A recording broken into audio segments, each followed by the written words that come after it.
कि क्या वाकई ईरान की जो फतेह मिसाइल्स हैं वो अब्राहम लिंकन को डुबो सकती हैं या नहीं। मैं इसी का जवाब देने की कोशिश करूंगा। देखिए, अभी जैसा कि आप समझ सकते हैं कि अमेरिका और ईरान के बीच में ज़बरदस्त साइकोलॉजिकल वॉर छिड़ा हुआ है। जंग अभी हथियारों से नहीं शुरू हुई, लेकिन एक साइकोलॉजिकल गेम चल रहा है और जिसमें एक दूसरे को दोनों ज़बरदस्त टक्कर दे रहे हैं।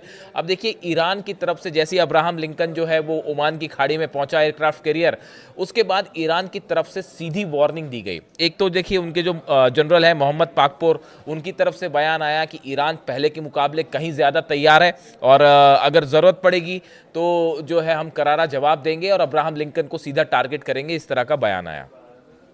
इसी के साथ ईरान की सेना की तरफ से, ईरान की तरफ से एक वीडियो रिलीज किया गया, एआई वीडियो रिलीज किया गया, जिसमें दिखाया गया कि एक फतेह मिसाइल फायर की जाती है। वो जाते हुए सीधा अब्राहम लिंकन के बीच में गिरती है और अब्राहम लिंकन बीच से दो भागों में टूट जाता है और ये डूबना शुरू हो जाता है और जब बीच से टूटता है तो उसका एक हिस्सा ऊपर भी उड़ जाता है।